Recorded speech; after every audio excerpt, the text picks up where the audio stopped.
Welcome back to another episode of Motogp Mac, and today we're going to talk about Red Bull GasGas Tech 3 Racing's mid-season review.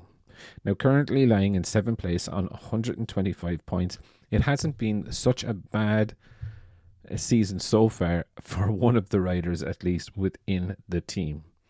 That one rider, of course, is Pedro Acosta, and you know, he did come in and shine like a diamond in a goat's ass in the first 3-4 races of the season. Was super impressive, but he has in the past 2-3 races really looked kind of like a rookie. He has done some brilliant stuff, and don't get me wrong, but you know, Assen would be one where crashed out of the race late on in the race. You know, it'd be kind of the stable time of where he shouldn't be crashing, if you know what I mean.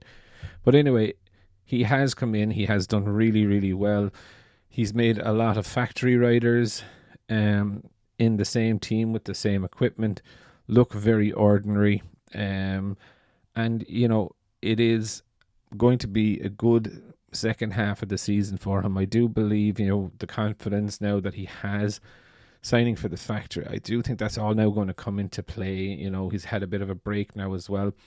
He was going to Austria to sort out a few things. I believe he was testing a Moto 2 bike for the suspension, and it was just a lot of stuff going on, but again, he's keeping himself in it. He's diving in to understand what is going on, and it's a true sign of a future champion, no doubt there with Pedro Acosta. On the other side of the garage, you know, I do feel a lot for Augusto Fernandez, and Augusto Fernandez is a rider that I genuinely like. I think he's a really good rider, being made look very ordinary by his teammate, you know, scoring 15 points so far this season to his teammate's 110.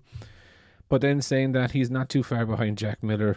I think he's like 20 points behind Jack Miller. So, you know, Acosta is kind of one of those riders that come in that, you know, you just can't equate for. Do you know what I mean? You're always going to be behind him.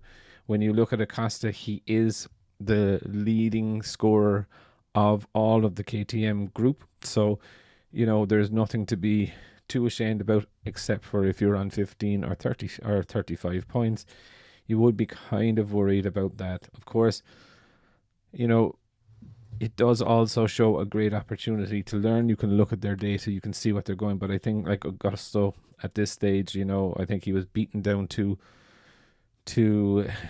quickly by Acosta. He could never even had a chance to recover. Obviously, he has to find a new ride for next season. I don't think it's going to be within the MotoGP field, if I'm very honest.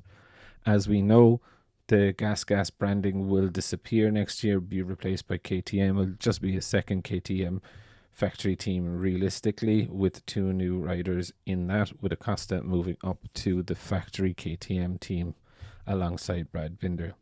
But all in all, looking at their season so far, I think they've had a pretty good season, except for Augusto's lack of scoring, but that's not from the lack of trying. But I would definitely love to know your thoughts. What do you think of GasGas this season so far? Definitely leave your thoughts in the comments below, and I'll be back again tomorrow with another video.